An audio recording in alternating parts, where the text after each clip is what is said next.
Minasyaitonirrajim. Bismillahirrahmanirrahim. Assalamualaikum warahmatullahi wabarakatuh. Nabi Mustafa Rasulillah sallallahu alaihi wasallam wa ila arwahi walidina wa muallimina wa dzawil huquqi alaina ajma'in. Al-Fatihah. A'udzu billahi minasyaitonir rajim. Bismillahirrahmanirrahim. Alhamdulillahi rabbil alamin. Ar-Rahmanir Rahim. Maliki yaumiddin. Iyyaka na'budu wa iyyaka nasta'in. Ihdinas siratal mustaqim. Siratal ladzina an'amta 'alaihim ghairil maghdubi 'alaihim waladdallin. Amin. Innal hamdalillah nahmaduhu wa nasta'inuhu wa nastahdihi wa nastaghfiruh wa na'udzu billahi min shururi anfusina wa min sayyiati a'malina. May yahdihillahu fala mudilla lahu wa may yudlilhu fala hadiya lahu. Asyhadu an la ilaha illallah wa asyhadu anna Muhammadan 'abduhu wa rasuluh. Allahumma shalli wa sallim ala sayyidina Muhammad wa ala alihi wa ashabihi ajma'in. Subhanaka la ilma lana illa ma 'allamtana innaka antal alimul hakim. Rabbi shrah li sadri wa yassir li amri wahlul 'uqdatam min lisani yafqahu qawli. Allahumma anta rabbi la ilaha illa anta khalaqtani wa ana 'abduka wa ana 'ala ahdika wa wa'dika mastata'tu. A'udzu bika min syarri ma sana'tu. Abu'u laka bi ni'matika 'alayya wa abu'u bi dhanbi faghfir li fa innahu la yaghfiru dzunuba illa anta. Yang dihormati Tuan Pengerusi kita, Tuan Imam, Tuan Bilal, pegawai serta ahli jawatan kuasa Surau Al-Islah Taman Canggang Jaya, yang dimulakan para alim ulama asatizah di kalangan tuan-tuan dan juga puan-puan, seterusnya muslimin muslimat, hadirin hadirat. Alhamdulillah, pertama dan selama-lamanya kita merafakkan kesyukuran kehadrat Allah Subhanahu wa taala atas izin dan rahmatnya dapat kita berkumpul pada malam ini bagi menyambung pengajian kita dalam kitab Faham Faraid karangan Al-Fadil Ustaz Hilmi Hanis bin Muhammad. Tuan-tuan boleh rujuk pada kitab yang ada di tangan tuan-tuan sekiranya ada. Yang tiada kitab boleh lihat di layar hadapan. Kita akan buka kitab secara PDF. Muslimin muslimat yang dirahmati Allah, Allah Subhanahu wa taala berfirman dalam Al-Quran, A'udzu billahi minasyaitonir rajim. Ya ayyuhalladzina amanu la ta'kulu amwalakum bainakum bil batil. Wahai orang yang beriman, janganlah kamu makan harta secara batil sesama kamu. Ulama merujuk dalam hal mengambil hak waris lain dalam urusan faraid juga termasuk dalam salah satu perkara memakan harta secara batil. Dan lebih kita takuti lagi kalau harta yang kita ambil itu bukan hanya milik waris, bahkan milik anak yatim, itu yang lebih berat lagi. Wa qala Nabi sallallahu alaihi wasallam, ta'allamul fara'idha wa 'allimuha fa innaha nisful ilmi wa huwa yunsa wa huwa awwalu syai'in yunza'u min ummati. Nabi sallallahu alaihi wasallam memerintahkan kepada kita supaya ta'allamul fara'idha, belajarlah tentang faraid dan ajarkanlah ia kepada manusia. Kerana kata Nabi SAW, fa innaha nisful ilmi, sesungguhnya ilmu faraid ini adalah separuh, nus, 1/2 daripada ilmu. Wa huwa yunsa, dan dia akan dilupakan. Wa huwa awwalu yunza'u min ummati.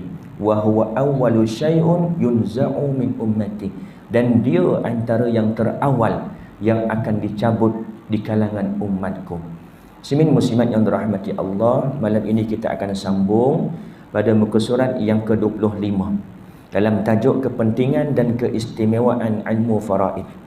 Sebelum kita teruskan dalam pengajian kitab kita, suka untuk saya maklumkan kepada tuan-tuan dan juga puan-puan, pengajian kita bukan hanya melibatkan teori semata-mata.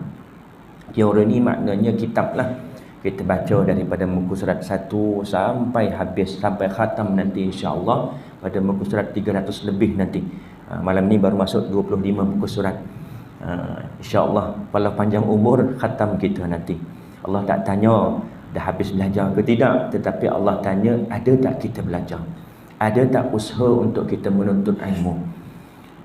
Bukan hanya kita akan bincangkan tentang teori semata-mata, bahkan saya akan selitkan juga beberapa perkara isu-isu semasa yang boleh kita kaitkan dengan ilmu faraid. Bulan 9 sahaja saya kira banyak isu-isu semasa yang berkait dengan faraid. Mungkin tuan-tuan perasan pada awal bulan 9 kecoh di media sosial berkait tentang tuntutan harta sepencarian yang mana nilainya 2 bilion. Mungkin tuan-tuan maklum, nanti kita akan bincangkan di akhir-akhir nanti, kita akan masukkan dalam isu-isu semasa. Dan selain daripada itu, bukan hanya teori isu semasa, bahkan kita juga akan membincangkan supaya tuan-tuan, puan-puan nampak apa dia pengurusan-pengurusan yang terlibat apabila kita menguruskan harta pusaka. Kadang-kadang teori ini mudah. Mati seseorang, ayah 1/6, ibu 1/6, isteri 1/8, anak-anak lelaki perempuan 2/1. Mudah saja teori ini sebenarnya. Tetapi kadang-kadang ramai di kalangan kita tak tahu apa aku nak kena buat ni. Arwah ayah baru mati malam tadi, aku nak kena buat macam mana? Nak kena buat apa? Dengan pihak mana nak kena berurusan? Apa borang nak kena isi? Apa dia tindakan-tindakan selanjutnya? Berapa kos dan sebagainya? Apa dia dokumen-dokumen nak kena lampirkan? Ini juga penting untuk kita jelaskan kepada masyarakat. Bukan hanya teori yang kita dapat, bukan hanya hukum yang kita dapat, itu lebih aula lah. Tetapi matlamat, antara matlamat utamanya supaya masyarakat terdedah dengan proses-proses pengurusan pusaka. Kerana sehingga hari ini tuan-tuan dan juga puan-puan, lebih 90 juta harta umat Islam dibeku. Makna beku ni tak dituntut, tak diuruskan pusakanya. Dan jangan terkejut sehingga hari ini lebih 1 juta geran tanah atau geran rumah yang dimiliki atas nama orang yang dah mati.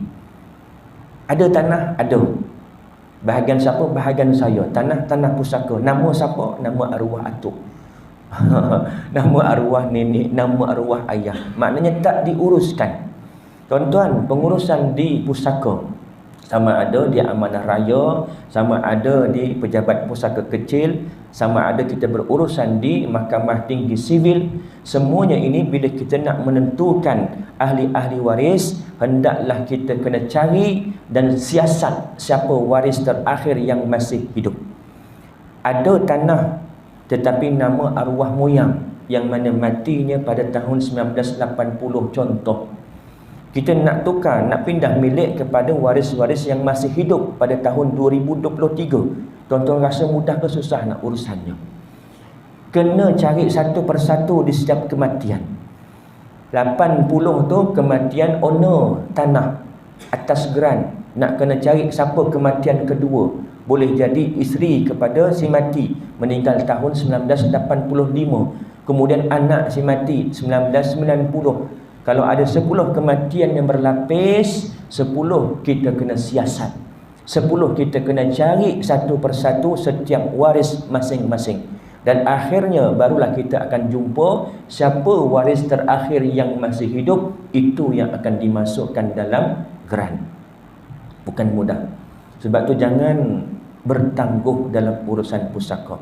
Buang jauh-jauh persepsi orang kita, kubur merah lagi sibuk cerita tentang harta. Buang jauh-jauh. Akibat itulah sehingga hari ini lebih 90 bilion harta umat Islam dibekukan, tak diuruskan urusan faraid mereka. Muka surat 25 dalam tajuk kepentingan dan keistimewaan ilmu faraid. Yang pertama, penentuan daripada Allah Subhanahu wa taala. Faraid ini bukan ciptaan para imam mazhab, bukan ciptaan ulama-ulama, tidak, tetapi langsung dari Allah Subhanahu wa taala. Allah Subhanahu wa taala berfirman, a'udzubillahi minasyaitonir rajim, aba'ukum wa abna'ukum la tadruna ayyuhum aqrabu lakum naf'an fariidatan minallah innallaha kana aliman hakima. Kamu, ibu-ibu kamu, bapa-bapa kamu dan anak-anak kamu, kata Allah, kamu tidak akan tahu di antara mereka yang mana lebih banyak manfaat kepada kamu. Fariidatan minallah, ini adalah ketetapan Allah, innallaha kana aliman hakima. Sesungguhnya Allah Subhanahu wa taala Maha mengetahui. Allah lebih tahu perihal kita kerana Allah yang menciptakan kita. Kita tak tahu di kalangan waris kita siapa yang patut dapat separuh, siapa yang patut dapat 1/4, 1/6. Kita tak boleh nak agak sebab kita tak tahu yang mana di antara mereka yang lebih banyak manfaat kepada kita. Tetapi Allah langsung menentukan, walakum nisfu ma taraka azwajukum illam yakul lahunna walad. Bagi kamu suami-suami dapat 1/2 daripada harta peninggalan isteri kamu apabila mereka tidak meninggalkan anak. Begitu juga isteri, begitu juga ayah, begitu juga ibu, begitu juga anak-anak, anak-anak perempuan, adik-beradik perempuan, adik-beradik lelaki. Semuanya ini Allah Subhanahu wa taala tetapkan langsung dalam Al-Quran. Dan akhir tadi seperti mana yang saya bacakan tadi, aba'ukum wa abna'ukum, bapa-bapa kamu, anak-anak kamu, kamu tidak akan tahu di antara mereka yang mana lebih banyak manfaat kepada kamu. Maka Allah langsung menentukan. Asasnya semua yang ada di dunia ini milik Allah. Allah empunyanya, Allah tuannya. Walaupun tanah tu nama kita atas geran, walaupun kereta motor tu nama kita atas geran, tetapi milik sepenuhnya adalah milik Allah Subhanahu wa taala. Kita mati, automatik milik tu akan kembali kepada Allah. Cuma tak nampaklah, tiba-tiba hilang, pum. Kereta kita hilang, tahu-tahu besok dekat rumah anak kita, waris kita, tak. Tetapi hakikatnya pemilikan tu kembali kepada Allah, dan Allah yang memberikan kepada waris kita semula. Dengan cara apa? Dengan cara penentuan dalam faraid.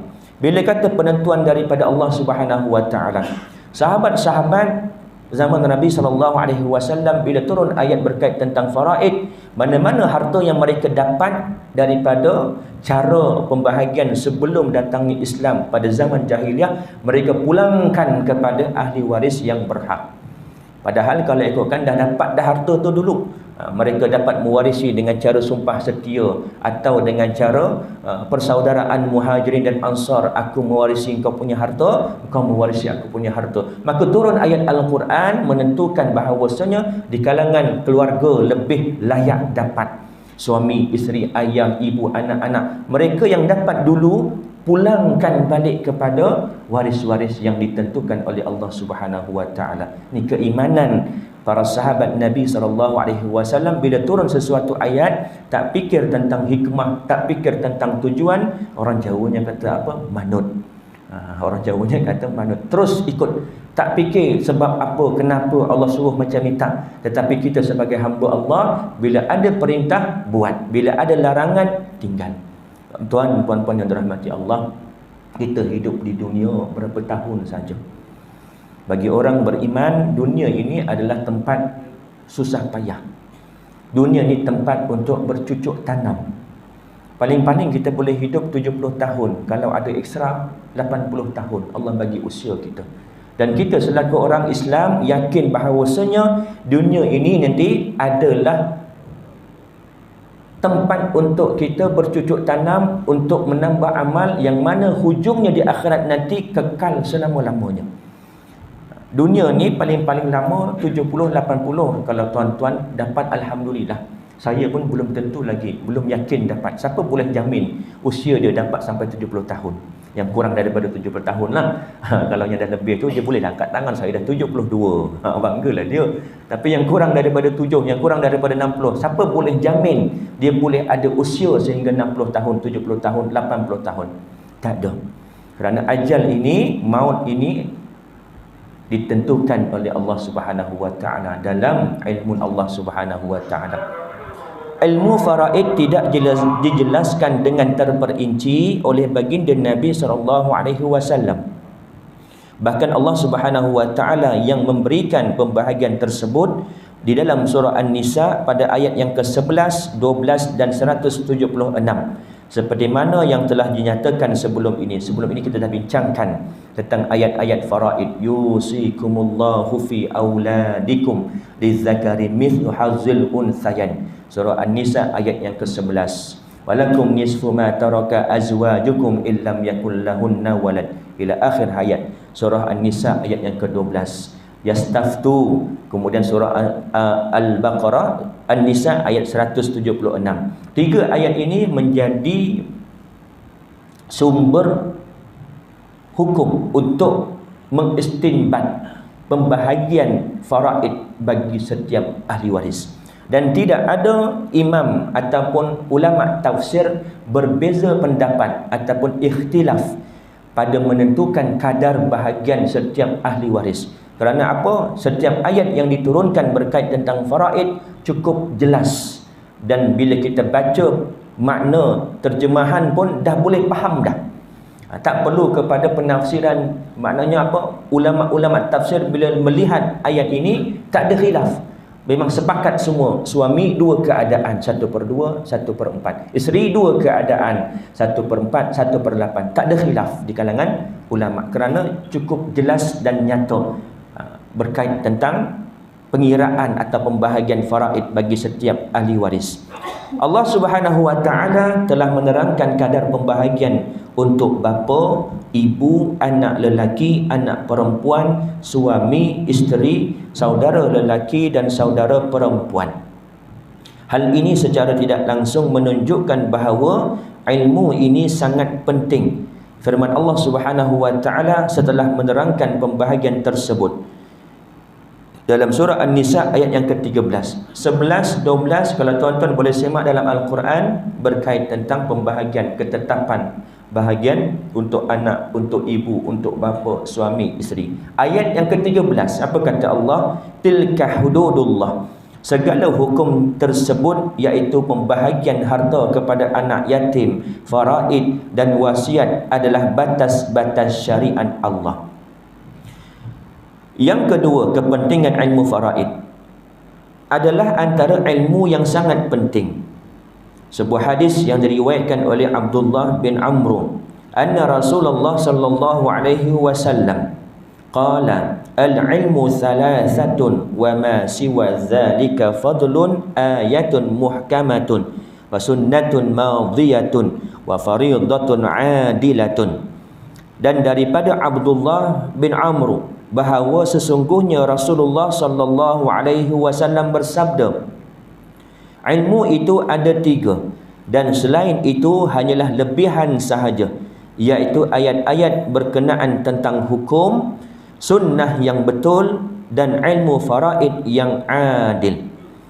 Dan antara peranan atau kelebihan yang ketiga, kepentingan, keistimewaan yang ketiga, kunci kepada ilmu-ilmu yang lain. Faraid ini, bila kita belajar tentang faraid, bukan hanya kita belajar tentang pembahagian pusaka semata-mata. Bukan hanya kita belajar tentang kau dapat berapa, ayah dapat berapa, ibu dapat berapa, tak. Tetapi bila kita terlibat dalam faraid secara tidak langsung, ianya berkait dengan pelbagai ilmu-ilmu yang lain. Seperti contoh ilmu kedoktoran. Bagaimana kita nak menilai janin dalam kandungan untuk kita menentukan sama ada anak ini termasuk dalam waris ataupun tidak. Dia akan terlibat dalam ilmu-ilmu muamalat, contohnya berkait tentang hutang, berkait jual beli, sewaan. Kita akan terlibat juga dalam ilmu-ilmu, contoh dalam munakahan, bagi masalah talak. Adakah isteri atau suami yang bercerai ini masing-masing boleh mewarisi harta antara mereka ataupun tidak? Ada yang boleh, ada yang tidak boleh. Nanti kita akan masuk secara terperinci. Dan bukan hanya cerita tentang kira-kira sahaja. Kira-kira of course lah, sudah pasti bila sebut tentang faraid mesti tak lari daripada urusan kira-kira. Sebab kita nak tentukan setiap waris ni berapa bahagian mereka setiap seorang. Di antara kehebatan ilmu ini adalah ia membawa kepada ilmu-ilmu yang lain yang berkaitan dengannya. Ini kerana tahap penguasaan seseorang terhadap ilmu faraid bergantung kepada penguasaannya terhadap ilmu-ilmu yang berkait dengannya. Antaranya ialah ilmu ibadah seperti nazar, badal haji, zakat, kafarah dan sebagainya. Kerana ini antara perkara-perkara yang wajib waris dahulukan sebelum daripada faraid, termasuk dalam bab hutang si mati kepada Allah Subhanahu wa taala. Hutang ada dua, hutang kepada Allah dan hutang kepada manusia. Bila sebut hutang kepada Allah, termasuk juga nazar. Kalau misal kata si mati ada nazar yang belum tertunai, maka itu dikira hutang dia dengan Allah.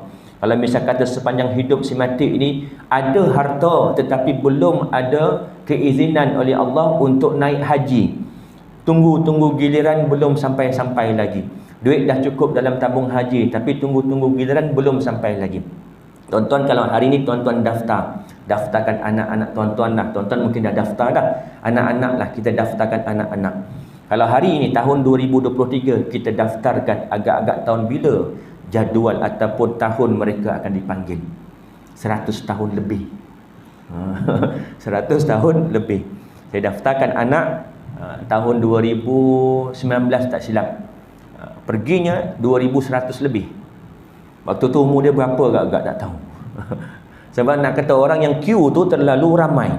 Tetapi sistem tabung haji ini sefahaman saya, mana yang cukup duit dia akan skip, mana yang belum cukup duit. Jadi semua ni atas takdir Allah. Kalau Allah takdirkan kita dipilih pada tahun hadapan, alhamdulillah. Kalau Allah takdirkan kita belum lagi sampai seru, belum lagi dapat giliran, tunggu, meninggal dunia, maka waris wajib ambil harta kita buat badal haji atas nama kita. Badal haji. Sekarang berapa kos badal haji? Lebih kurang 3,000, 4,000. Lebih kurang lah. Dan syarat-syarat tu mestilah kena orang yang dah melakukan haji baru boleh dibuat badal haji. Banyak syarat-syaratnya, boleh rujuk. Yang kedua, ilmu yang berkait tentang ilmu muamalat seperti riba, hutang, gadaian, pinjaman dan sebagainya. Yang ketiga, ilmu berkait tentang munakahat, pernikahan, seperti dalam urusan nikah, seperti dalam urusan talak. Aku terima nikahnya dengan mas kahwin RM300 tunai, saksi kata sah, imam kata alhamdulillah, selesai, diijab kabulkan. Isteri yang kat belakang meninggal dunia, terkejut. Terkejut bukan apa, terkejut, oh aku dah jadi isteri rupanya, meninggal dunia. Suami ni dapat pusaka, walaupun belum bersama lagi. Ataupun pagi nikah, petang tu majlis, tengah hari penat, tumbang, meninggal dunia suaminya. Isteri dah boleh mewarisi harta suami. Ini dalam bab perkahwinan, pernikahan. 3 sebab kenapa seseorang itu boleh mewarisi pusaka. Yang pertama kerana nasab, yang kedua kerana pernikahan. Pernikahan ini suami isteri, walaupun belum bersama, dia akan mewarisi harta pusaka. Begitu juga dalam hal talak. Selagi mana talak yang raj'i. Talak raj'i ini talak apa? Talak 1, talak 2, talak 2. Dan dalam tempoh iddah masih ada, meninggal dunia pasangannya, dia boleh mewarisi antara satu sama lain. Kalau dah habis iddah atau talak bain, dah tak boleh mewarisi harta pusaka. Nanti kita akan masuk dengan lebih detail dalam bab talak. Yang keempat, ilmu berkait tentang jenayah, seperti contoh dalam isu pembunuhan. Antara perkara yang boleh menghalang seseorang itu mewarisi pusaka adalah dengan sebab membunuh. Anak bunuh ayah, maka anak ini terhalang daripada mewarisi pusaka. Ayah bunuh anak pun begitu, sebaliknya akan dihalangi oleh siapa yang membunuh. Bila kata pembunuhan ini, dalam mazhab al-Imam Asy-Syafi'i radhiyallahu anhu, semua jenis pembunuhan terhalang. Tak kira sama ada dia membunuh dengan sengaja ataupun tidak sengaja. Tak sengaja tu mungkin dalam fikiran kita, macam ni pun terhalang. Apa contoh? Seorang bapa yang menjadi hakim dalam perbicaraan memutuskan anaknya disabitkan kesalahan mengedar dadah, na'udzubillah, mandatori, gantung sampai mati. Anak ni terima hukuman gantung sampai mati, meninggal dunia, bapa terhalang mewarisi harta anak. Padahal bapa ni berdosa tak? Tak berdosa. Dia menentukan, dia sebagai hakim. Bahkan kata Nabi SAW, andai Fatimah mencuri, aku akan potong tangannya. Dalam bab jinayat. Tetapi dalam bab faraid, bapa ni tadi terhalang. Kita mungkin tak tergambar dalam fikiran kita, sampai macam tu sekali. Penghalangan pusaka ini cukup strict, cukup ketat. Nak kata kita nak mengambil hak harta seseorang masuk ke dalam kantong kita bukan mudah. Kena ada syarat-syarat, kena ada sebab-sebab yang kuat, baru boleh untuk kita memiliki harta orang lain masuk dalam kantong kita. Begitu juga kalau misalnya kata bapanya sebagai saksi saja, hakimnya orang lain. Bapa ni saksi, anak disabitkan kesalahan. Bapa ni juga terhalang daripada mewarisi harta anak. Nanti kita akan bincangkan dengan lebih terperinci dalam bab pembunuhan. Yang kelima, ilmu hisab, matematik. Ini tak boleh lagi lah. Cerita tentang faraid mesti kena cerita tentang kira-kira. Gandaan sepunya terkecil, GSTK, asal masalah, saham dan sebagainya. Nanti kita akan masuk satu persatu. F, ilmu nasab, iaitu keturunan, seperti saudara seibu sebapa dan sepupu lelaki daripada bapa saudara seibu sebapa. Ini antara ahli-ahli waris yang terlibat dengan si mati dengan sebab nasab. Anak, kemudian ini belah bawah anak, usul belah atas bapa, datuk dan ke atas. Kemudian ke sebelah tepi hawasi, adik-beradik pula. Adik-beradik pula ada 3. Adik-beradik seibu sebapa, adik-beradik sebapa, adik-beradik seibu. Adik-beradik angkat tak termasuk. Adik-beradik susuan tak termasuk. Adik-beradik ipar, adik-beradik tiri tak termasuk. 3 sahaja jenis adik-beradik. Anak adik-beradik, kalau dengan si mati dikira sebagai anak saudara. Kemudian pakcik sebelah 4 pula, golongan akmam. Pakcik sebelah bapa, seibu sebapa dengan bapa. Anaknya kalau dengan si mati dikira sebagai sepupu. Semua ni ini melibatkan ilmu untuk kita menentukan siapa yang boleh mewarisi pusaka si mati dengan sebab nasab. Kemudian seterusnya G, ilmu kedoktoran seperti penentuan masa kematian. H, ilmu perundangan negara seperti Akta Harta Pusaka Kecil, pembahagian 1955, Akta 98. Kemudian lain-lain bidang ilmu yang berkaitan. Kepentingan yang keempat merupakan sumber pemilikan harta secara adil. Kita sebagai seorang Islam, insya-Allah kita sebagai seorang mukmin, kita yakin setiap ketentuan Allah Subhanahu Wa Taala itu adalah ketentuan yang paling adil. Tak ada lagi ketetapan atau ketentuan yang lebih adil melainkan ketetapan Allah Subhanahu Wa Taala. Maka Allah dah tentukan siap-siap bagi setiap waris berapa bahagian mereka. Allah Maha mengetahui, Allah lebih tahu perihal keadaan kita dan waris-waris kita. Selain daripada bekerja dan berniaga, pewarisan juga merupakan salah satu sumber pemilikan harta yang sah dan adil. Dalam pembahagian harta pusaka, tiada siapa pun yang terlebih adil dalam menentukan kadar bahagian harta pusaka kepada ahli waris melainkan Allah Subhanahu Wa Taala. Seperti mana firman Allah Subhanahu Wa Taala, a'udzubillahi minasyaitonir rajim, wa tammat kalimatu rabbika sidqan wa adla la mubaddila likalimatihi wa huwas samiul alim. Yang bermaksud, dan telah sempurnalah kalimah Tuhanmu, yakni Al-Quran, meliputi hukum-hukum dan janji-janjinya dengan benar dan adil. Tiada siapa yang dapat mengubah sesuatu pun daripada kalimah-kalimahnya, dan dialah yang maha mendengar lagi maha mengetahui. Surah Al-An'am ayat 115.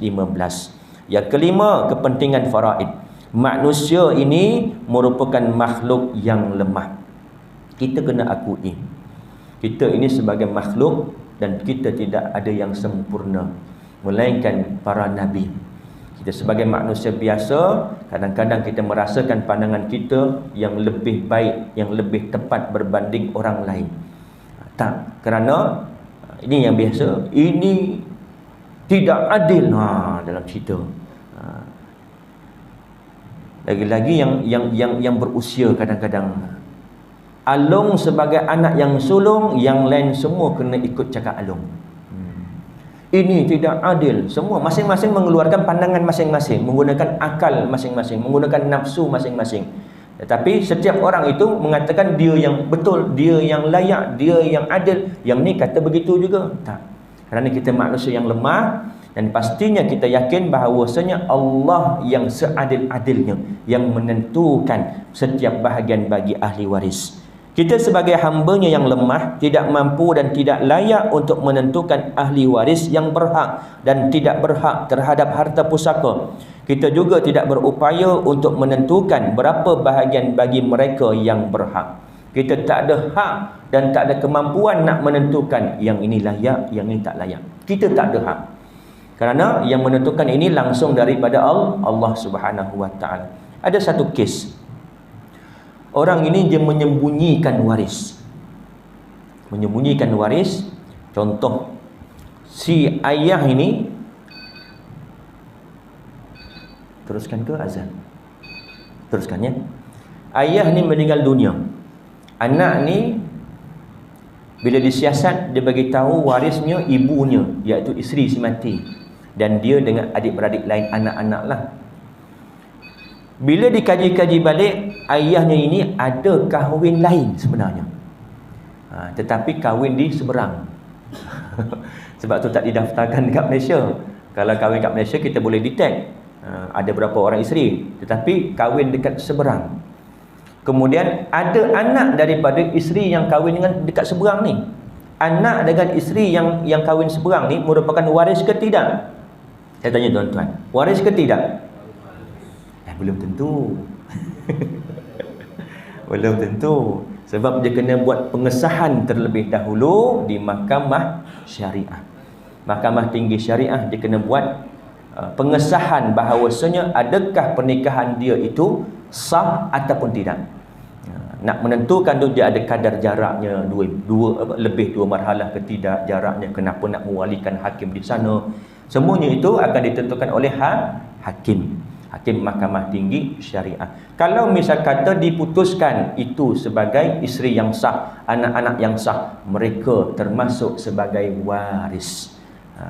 Jangan kita ingat dulu itu tak didaftarkan, bukan sebab daftar tak daftar di Malaysia, tetapi dia sebagai isteri dan anak-anaknya sebagai anak kepada si mati, maka mereka juga termasuk dalam waris. Allah Subhanahu wa taala berfirman, a'udzubillahi minasyaitonir rajim, aba'ukum wa abna'ukum la tadruna ayyuhum aqrabu lakum naf'a fariidatan minallah innallaha kana 'aliman hakima. Ibu bapa kamu dan anak-anak kamu tidak mengetahui siapa di antara mereka yang lebih dekat serta banyak manfaatnya kepada kamu, iaitu pembahagian harta pusaka dan penentuan bahagian masing-masing, seperti yang telah diterangkan itu ialah ketetapan daripada Allah. Sesungguhnya Allah adalah maha mengetahui lagi maha bijaksana. Yang keenam, sebelum kita masuk dalam isu semasa, antara peranan dan keistimewaan ilmu faraid adalah mencegah daripada persengketaan. Faraid ini pilihan pertama, bukan pilihan kedua, bukan pilihan ketiga, bukan bila dah bergaduh di kalangan waris baru nak kembali kepada faraid. Tidak, tetapi faraid adalah ketetapan pilihan yang pertama, dan hukumnya fariidatan minallah, ketetapan kefarduan daripada Allah Subhanahu wa taala. Tuan-tuan nak sama rata, nak sepakat, boleh dengan syarat masuk dahulu dalam ketetapan Allah Subhanahu wa taala. Maknanya apa? Syarat untuk muafakat, syarat untuk nak bagi sama rata, kena di kalangan ahli waris tahu dahulu bahagian mereka masing-masing, berapa bahagian mereka masing-masing mengikut perkiraan dan ketetapan faraid. Apa hikmahnya ulama mewajibkan kena tahu dulu? Bila kita tahu, kita nak serahkan hak kita yang banyak menjadi sedikit kepada waris yang sedikit menjadi banyak, supaya sama-sama dapat sama rata. Ada timbul rasa rela hati dan redha. Kalau kita tak tahu berapa, takkan timbul perasaan redha. Tak apalah, aku tak nak bahagian aku. Betul ni? Betul. Tak apa, aku dah banyak harta. Tahu tak berapa bahagian kau ni? Tak tahu. 3 juta. Nanti dulu. Dah tahu, baru timbul rasa redha nak serahkan. Kalau tak tahu, tak apalah, tak nak lah. Tak apalah, kita bagi sama rata. Tahun 2023 kita bagi sama rata, tak apa. Tahun 2043, 10 tahun akan datang, dipikir-pikir, kalau dulu aku dapat faraid, aku dah belajar faraid ni, aku dah kira-kira bahagian aku dulu sepatutnya aku dapat 3 ekar tanah. Tetapi 10 tahun lepas kami bahagi sama rata, aku dapat 2 ekar tanah sahaja. Kata, kalaulah dulu ikut faraid. Sebab apa timbul penyesalan? Sebab tak tahu. Itu syarat yang ulama letakkan, wajib kita kena tahu dahulu bahagian masing-masing mengikut faraid. Selepas daripada tu nak bagi sama rata, nak muafakat, silakan, kerana masing-masing dah tahu hak masing-masing berapa. Kalau ada yang kata aku tak nak ikut sama rata, aku nak bahagian aku mengikut faraid, yang lain haram, kata dia tamak. Tak boleh kata dia tamak. Tamak ni apa? Ambil hak orang masuk poket kita. Yang tu tamak betul. Kita ambil hak orang masuk poket kita. Yang ni ambil hak orang ke tidak? Tidak. Dia ambil hak dia yang Allah dah tetapkan. Dan mesti kena dapat keredaan ataupun rela hati daripada yang asalnya banyak menjadi sedikit. Jangan minta rela daripada yang asal sedikit jadi banyak. Yang tu biasa tak payah minta pun dia nak. Sebab asalnya sikit jadi banyak. Tapi kita nak kena dapat kebenaran dan rela hati daripada yang asalnya banyak, sepatutnya banyak ikut faraid, tetapi bila sama rata jadi sedikit. Kalau dia rela hati, silakan. Itu syarat untuk muafakat. Dan mesti di kalangan ahli waris akil dan juga baligh, dah sampai usianya, kemudian berakal. Kalau ada di kalangan yang OKU mental, tak boleh ambil keputusan dia, wajib untuk kita bagi bahagian dia mengikut faraid. Begitu juga anak-anak yang di bawah umur, kalau yang belum sampai baligh. Dari segi hukum, syarat untuk takharus, dia itu maknanya takharus tadi, kita menyerahkan hak kita, sama ada sebahagian atau sepenuhnya kita serahkan, aku tak nak, ataupun aku tak nak yang ni, yang tu aku nak. Takharus, menyerahkan hak kita sama ada sebahagian atau sepenuhnya, dengan imbalan ataupun tanpa imbalan. Makna imbalan apa? Okey, tanah ni aku tak nak, tapi bahagian aku kau kena bayar dengan imbalan. Okey, berapa bahagian aku 1/2 dekat tanah ni, seekar, kau kena bayar dekat aku 50,000 contoh. Harga tanah 100,000, kau kena bayar kat aku 50,000. Masuklah nama kau seorang, tak apa, bila bicara kuasa. Boleh. Itu namanya takharus, sebab dah tahu bahagian dia 1/2 kat situ. Dan dia boleh menyerahkan bahagian itu kepada mungkin saudara dia, adik dia atau abang dia yang waris yang lain dengan imbalan ataupun tanpa imbalan. Tak apalah, ambil lah ni, aku ambil yang ni. Yang ni bahagian aku ni pun dah banyak dah. Dia tahu ni bahagian dia ada, tetapi tak apa, dia tak nak bagi kat adik perempuan dia, sebab adik perempuannya dapat sikit. Perempuan kan nisbahnya 1 berbanding lelaki. Yusikumullahu fi auladikum lidzakari mithlu hazil unsayin. Telah ditetapkan, kata Allah, pembahagian faraid bagi anak-anak kamu, yang mana lelaki 2 bahagian, perempuan 1 bahagian. Siapa yang tetapkan? Ulama ke? Para alim, para imam ke? Ustaz-ustaz ke yang tetapkan? Tidak. Allah Subhanahu wa taala. Allah Maha mengetahui. Kalau kita lihat sejarah pewarisan pusaka sebelum datangnya Islam, wanita terhalang total, tak dapat mewarisi harta pusaka. Yang dapat mewarisi pusaka siapa? Hanya kaum keluarga lelaki dewasa sahaja yang boleh mewarisi pusaka. Kanak-kanak pun tak dapat, sama ada lelaki atau perempuan tak dapat mewarisi pusaka. Ini sebelum datangnya Islam. Maka Allah turunkan dalam ayat dalam surah An-Nisa. Apa makna An-Nisa? Wanita, perempuan. Untuk menaikkan martabat wanita yang mana dulunya tak dapat harta pusaka, datang Islam menaikkan martabat wanita, ada bahagian mereka dalam harta pusaka. Lirrijali nasibum mimma tarakal walidani wal aqrabun walin nisa'i nasibum mimma tarakal walidani wal aqrabun. Bagi lelaki ada bahagian pusaka daripada kaum keluarga dan ibu bapa mereka, dan bagi wanita juga ada bahagian pusaka mereka daripada peninggalan kaum keluarga dan kerabat mereka. Terdapat banyak masalah pembahagian pusaka yang berpunca daripada perselisihan di antara ahli waris. Punca utama perselisihan ini berlaku adalah disebabkan oleh mereka tidak mengetahui dan memahami ilmu faraid. Akibatnya, mereka akan menentukan pembahagian harta pusaka di kalangan mereka mengikut akal dan nafsu mereka. Contohnya, abang sulung akan mendakwa bahagiannya lebih banyak daripada dengan alasan dia adalah anak sulung. Manakala anak perempuan pula menyatakan dia mesti dapat lebih kerana dialah yang menjaga arwah emak semasa emak sakit sehingga emak meninggal dunia. Keadaan seperti ini boleh menyebabkan perselisihan di kalangan ahli waris apabila ada sebahagian ahli waris yang tidak bersetuju dengan cara pembahagian tersebut. Masing-masing kata aku ada hak lebih. Waktu arwah mak hidup 5 tahun, aku yang jaga arwah mak. Arwah mak lumpuh, korang semua tak datang jenguk pun. Ni biasa berlaku. Luah demi meluah. Aku patut dapat lebih kerana aku anak sulung. Tanah yang kat ujung kampung tu yang arwah ayah beli dulu, aku yang usahakan bagi korang makan, bagi korang sekolah dulu. Masing-masing menimbulkan jasa masing-masing. Perselisihan, pertelingkahan. Satu kes, kawan saya terlibat satu kes berkenaan dengan seorang anak ni perempuan, dah berusia lah, andartu, anak dara tua, ada harta, ada rumah, banyaklah hartanya, ratus-ratus ribu jugalah. Kemudian nak berkahwin, suaminya bukan warga negara Malaysia. Mungkin saya dah pernah cerita kot rasanya. Suaminya bukan warga negara Malaysia. Mak ayah perempuan ni mula-mula tak setujulah. Tak ada ke orang Melayu lagi yang kau nak kahwin dengan orang luar ni? Tak ada ke orang Malaysia yang kau nak kahwin? Kenapa nak cari orang luar? Tapi bila anak ni dah jodoh, maka mak ayah pun akurlah, kahwinkanlah anak ini dengan pasangan pilihan dia, suami pilihan dia. Tak sampai setahun, anak perempuan ni meninggal dunia. Tak ada anak lagi.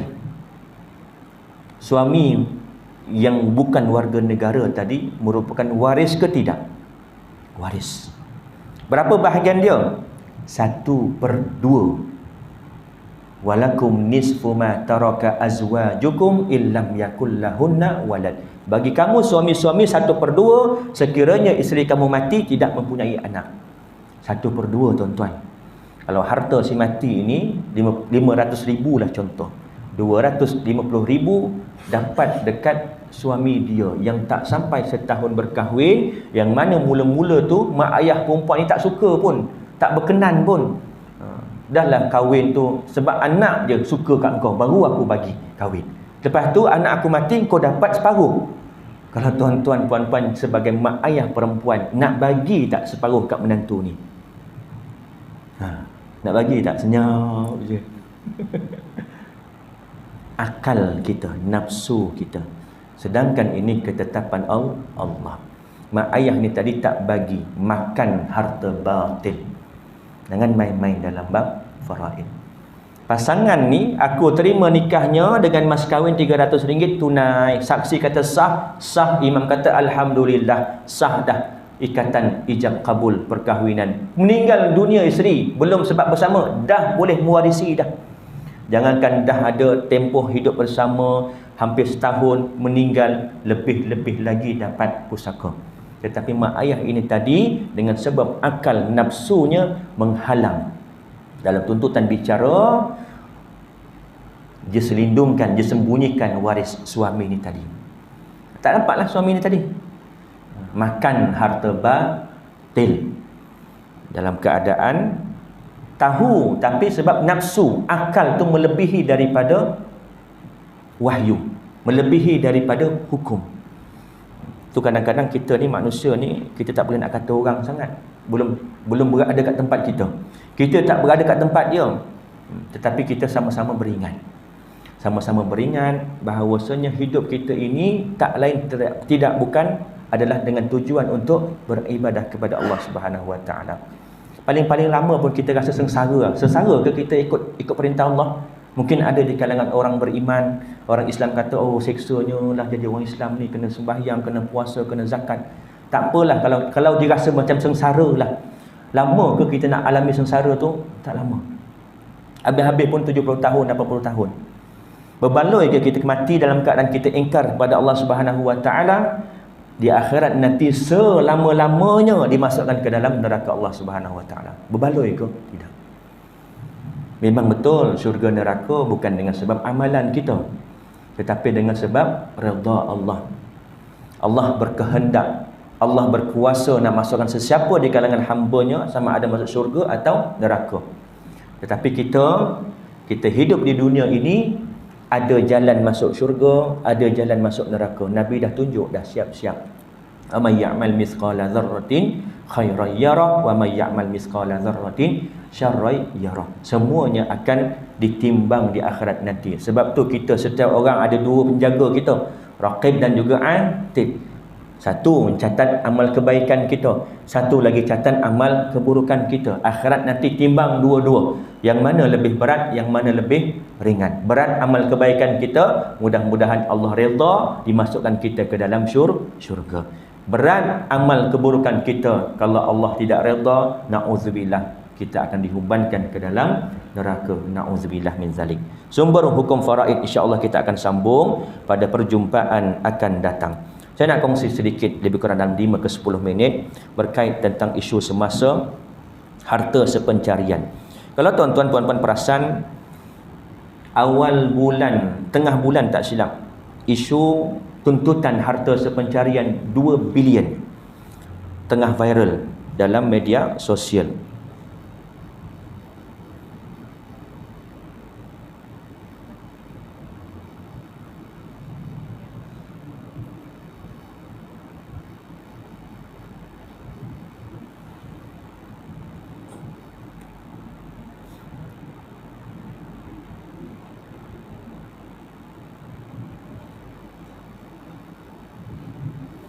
Kes tuntutan harta 2 bilion Balu Jamaluddin Jarjis diteruskan dengan bicara. Baru ingat kes apa. Arwah ni meninggal dunia tahun bila? 2015. Sekarang tahun 2023. Berapa tahun dah? 8 tahun. Masih belum selesai perbicaraan tuntutan harta sepencarian. Tuan-tuan faham tak apa makna tuntutan harta sepencarian? Setakat ni faham tak? Okay, kita ambil sedikit penerangan tentang harta sepencarian. Harta sepencarian, hak milik pasangan daripada harta yang diusahakan bersama suami isteri dalam tempoh perkahwinan. Harta tu terbit ada dalam tempoh perkahwinan. Kalau suami ni ada tanah, sebelum kahwin dapat tanah pusaka 1 ekar, berkahwin dengan isteri, suami ni mati, isteri tak boleh tuntut harta sepencarian tanah tadi, kerana tanah tadi dapat sebelum perkahwinan. Nak tuntut ni mesti dalam tempoh perkahwinan kita boleh tuntut. Siapa yang boleh tuntut? Suami boleh tuntut, isteri boleh tuntut. Tapi kebanyakan yang menuntut siapa? Isteri. Suami ni jarang menuntut. Jarang kes, jarang berlaku tuntutan daripada pihak suami. Biasanya kalau berlaku pun bila ada perceraian. Dan tuntutan ini bukan hanya pada kes kematian. Kalau berlaku perceraian pun pasangan boleh tuntut harta sepencarian. Tidak wujud dalil khusus harta sepencarian dalam Al-Quran dan Al-Hadis, serta tidak dibincangkan dalam kitab-kitab fiqh. Tonton, bukalah kitab-kitab fiqh yang Arab punya, yang tebal berjilid-jilid, tak ada cerita tentang harta sepencarian. Tetapi di Malaysia diiktiraf. Kerana apa? Dalam satu kaedah fiqhiyah diberi nama al-adat muhakkamah. Kebiasaan itu, adat itu boleh menjadi hukum. Maka diterima pakai di Malaysia kita, wakil kita boleh dituntut. Maknanya harta sepencarian adalah hak kepada pasangan untuk menuntut, tetapi pilihan, bukan kemestian. Bukan berlaku kematian je, mesti kena buat tuntutan harta sepencarian. Tidak, itu pilihan. Bila kata pilihan, itu tak wajib. Kalau tak tuntut pun tak berdosa. Kerana wakil kita di Malaysia, banyak kes-kes rumah dibeli oleh suami isteri, nama kongsi ataupun nama salah seorang, tetapi isteri tolong bayarkan sikit-sikit, maka isteri boleh tuntut harta sepencarian. Berasal daripada uruf atau hukum adat yang diiktiraf sebagai hukum syarak, iaitu merujuk kepada kaedah al-adah muhakkamah. Ia tidak automatik menjadi milik pasangan, tetapi mesti dituntut terlebih dahulu di mahkamah tinggi syariat. Tak jadi automatik milik dia, kena tuntut. Dan tuntutan ini sebelum daripada faraid, sebelum daripada perbicaraan pusaka. Kalau dah bicara kuasa, dah bicara pusaka, baru nak tuntut harta sepencarian, dah tak boleh. Kena tuntut sebelum perbicaraan pusaka. Maksudnya kes tadi 8 tahun belum selesai harta sepencarian, bermaksud pasti belum lagi bermula urusan pusaka. Akan tertangguh. Selagi mana belum selesai tuntutan harta sepencarian, selagi itulah bicara kuasa untuk pusaka, untuk menentukan kepada waris-waris, belum pun boleh bermula. Sebab ada kes. Kena selesaikan kes ni dulu, barulah boleh untuk bicara kuasa. 8 tahun, ada tak waris-waris yang dah mati? Ada. Ada waris yang dah mati. Anak kepada arwah tu dah meninggal dunia. Dah satu kes lagi. Belum sempat nak rasa harta arwah ayah, tapi sebabkan mak ni tadi menuntut harta sepencarian, tak dapat merasa, meninggal dunia. Tapi bahagian dia ada tak? Ada bahagian dia. Bahagian dia akan dapat daripada harta arwah ayahnya, bercampur dengan bahagian dia untuk waris-waris dia pula, isteri dia, anak-anak dia. Pada asalnya hanya suami atau isteri yang berhak untuk membuat tuntutan. Jika ada tuntutan daripada anak-anak bagi pihak ibu bapa yang telah meninggal, maka terserah kepada mahkamah untuk menerimanya. Konsep tuntutan sepencarian diputuskan oleh hakim mahkamah. Sama ada tuntutan itu valid ataupun tidak, sama ada tuntutan itu diterima ataupun tidak, berapa kadarnya dan sebagainya, hanya mahkamah yang akan putuskan. Kita tak boleh tuntut, saya nak tuntut 2 bilion, tak boleh. Biar mahkamah yang tentukan. Mahkamah yang akan tentukan berdasarkan apa? Hujah-hujah kita. Apa jasa kita kepada pasangan kita. Sama ada jasa langsung ataupun jasa tidak langsung. Maksud langsung ni apa? Contoh rumah tadi, nama arwah suami, tetapi sebulan suami bayar, bulan depan saya bayar, bulan ketiga suami yang bayar, bulan keempat saya yang bayar. Tiap-tiap sepanjang tempoh perkahwinan kami buat macam ni. Isteri ni cakap dengan hakim. Hakim kata, okeylah, boleh terima. Apa bukti puan bayar? Bukan sikit punya kes, bukan sikit punya bicara. Teliti, detail. Kalaulah ada bukti, baru boleh diambil kira. Jadi muslimat, kalau ada pembayaran, simpan resit-resitnya. Jangan dibuang. Yang tu jadi bukti nanti dekat mahkamah kalau nak tuntut harta sepencarian. Kena ada kemukakan bukti. Itu kalau dia punya jasa langsung atau jasa tidak langsung. Contoh, suami ni tadi lepas berkahwin beli rumah. Memang suami yang bayar sepenuhnya. Tetapi kata isteri depan hakim, tetapi saya ini sebagai isteri, saya yang jaga makan pakai dia, saya yang jaga anak-anak dia, saya yang masakkan dia, saya berjasa kepada dia untuk dia dapat duit beli rumah ni. Boleh tuntut. Tetapi hakim yang menentukan berapa kadarnya. Kita tak boleh tuntut, saya nak tuntut separuh daripada nilai rumah ni. Tak boleh. Hakim yang menentukan berapa nilai kadaran yang boleh dituntut oleh pasangan. Ini dalam bab harta sepencarian. Sama juga dalam isu wasiat wajibah. Wasiat wajibah ni bukan wasiat yang sebelum kematian tu, tak. Wasiat wajibah ni hanya 4 buah negeri sahaja yang jawatan kuasa fatwa kebangsaan memutuskan membolehkan 4 buah negeri ni untuk dituntut wasiat wajibah. Wasiat wajibah ni maknanya apa? Si mati, ayah, ada anak, 1 perempuan, 2 lelaki. Anak lelaki ni ada anak lagi, cucu kepada yang atas sekali ni. Tetapi bila atas sekali ni mati, atuk mati, anak ni mati dulu daripada atuk. Atuk mati 2023. Anak lelaki ni mati 2020. Dulu anak mati. Bila atuk mati, cucu daripada anak yang mati ni tak dapat harta. Terhalang dari segi faraid. Kerana apa? Kerana atuk ni ada anak lelaki, ada anak perempuan yang lain. Anak lelaki yang mati tu, ayah kepada cucu-cucu ni, cucu ni tak dapat harta kerana terhalang disebabkan ada anak.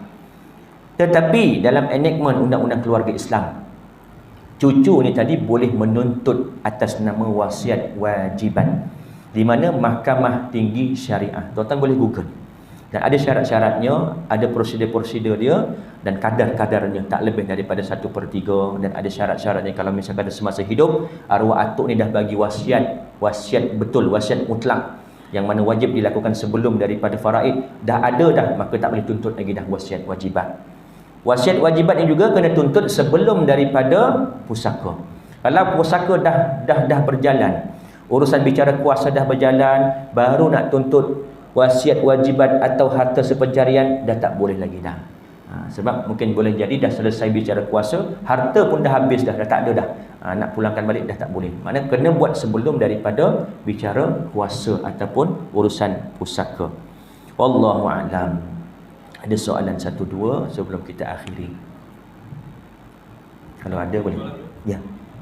Tadi yang waris dia tadi orang luar, orang Myanmar kata atau orang Melayu. Dia dapat bahagian dia. Dia pula meninggal lepas tu. Jadi harta dia di mana, Pak? Harta dia ada waris-waris juga. Ayah dia, ibu dia, pasangan dia kalau ada, anak-anak dia kalau ada. Kalau anak-anak tak ada, maka asabah akan pergi kepada ayah dia. Ayah dia tak ada, pergi dekat adik-beradik dia. Jadi harta tu semua ke arah dia lah. Betul. Bahagian dia akan pergi dekat waris-waris dia pula. Dia kena kira satu persatu. Setiap kematian tu ada waris-waris tersendiri. Boleh jadi kematian pertama, kematian kedua tu kematian ada melibatkan waris yang sama. Boleh jadi. Contoh, saya bagi gambaran ya.